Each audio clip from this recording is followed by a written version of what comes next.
हरे कृष्णा। सोमवार का दिन शंकर भगवान को समर्पित होता है।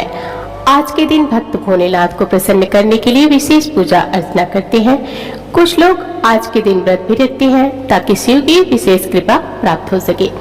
बाबा भोलेनाथ के आशीर्वाद के लिए आप भी सोमवार का व्रत कर रहे हैं तो शिव व्रत कथा को पढ़कर या सुनकर इस उपवास को पूरा करें।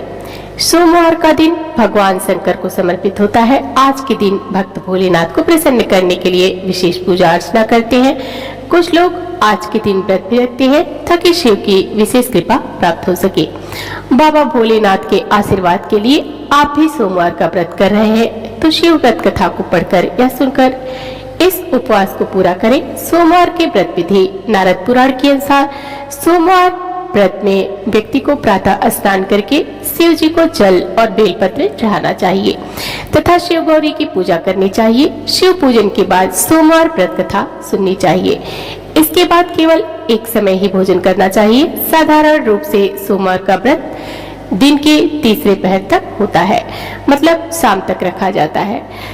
सोमवार का व्रत 3 प्रकार का होता है: प्रति सोमवार व्रत, सौम्य व्रत और 16 सोमवार का व्रत। इन सभी व्रतों को करने के लिए एक ही विधि होती है। सोमवार की व्रत कथा इस प्रकार है। एक समय की बात है, किसी नगर में एक साहूकार रहता था।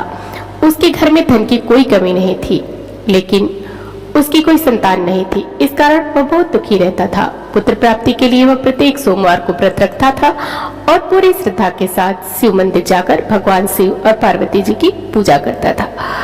उसकी भक्ति देखकर एक दिन माँ पार्वती प्रसन्न हो गई और भगवान शिव से उस साहूकार की मनोकामना पूर्ण करने का आग्रह किया।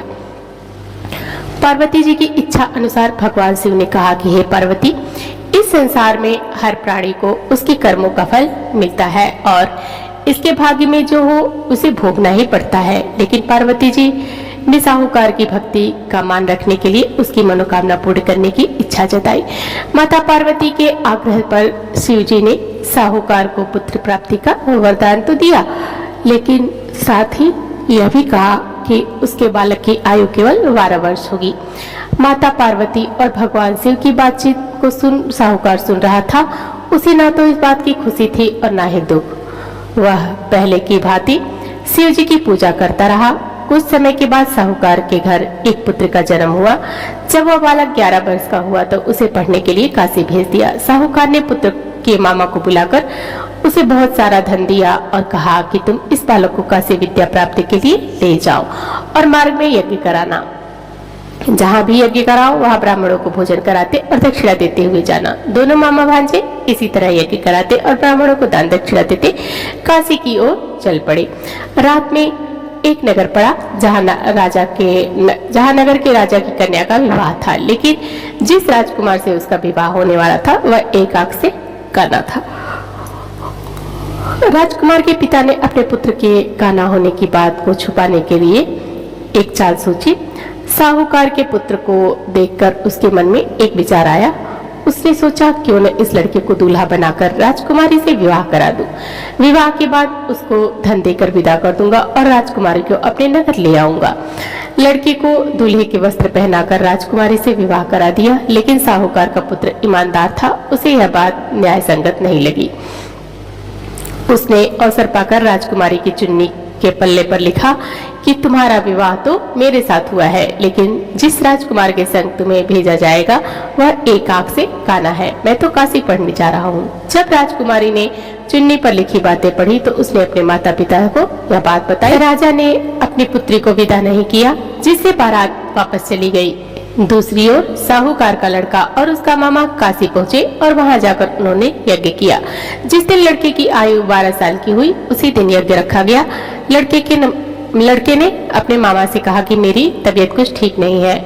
मामा ने कहा कि तुम अंदर जाकर सो जाओ। उसके मामा ने शिव जी के वरदान के अनुसार कुछ ही देर में उस बालक के प्राण निकल गए। मृत भांजे को देख उसके मामा ने विलाप करना शुरू कर दिया। संजोग बस उसी समय शिव जी और माता पार्वती उधर से जा रहे थे। पार्वती ने भगवान से कहा, स्वामी मुझे इसके रोने का स्वर सहन नहीं हो रहा, आप इस व्यक्ति को कष्ट से अवश्य दूर करें। जब शिव जी मृत बालक के समीप गए तो वह बोले, यह उसी साहूकार का पुत्र है जिसे मैंने 12 वर्ष की आयु वरदान में दिया था। अब इसकी आयु पूरी हो चुकी है। लेकिन मातृभाव से विभोर माता पार्वती ने कहा कि हे महादेव, आप इस बालक को आयु और देने की कृपा करें, अन्यथा इसके वियोग में इसके माता पिता भी तड़प तड़प कर मर जाएंगे। माता पार्वती के आग्रह पर भगवान शिव ने उस लड़के को जीवित होने का वरदान दिया।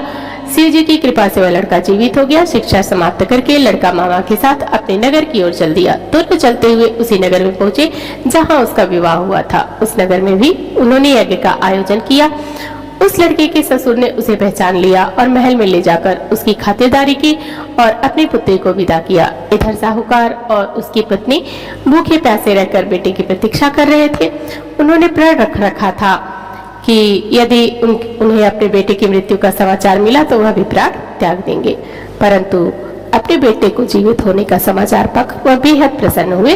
उसी रात भगवान शिव ने व्यापारी के स्वप्न में आकर कहा, हे श्रेष्ठी, मैंने तेरे सोमवार के व्रत करने और व्रत कथा सुनने से प्रसन्न होकर तेरे पुत्र को लंबी आयु प्रदान की है।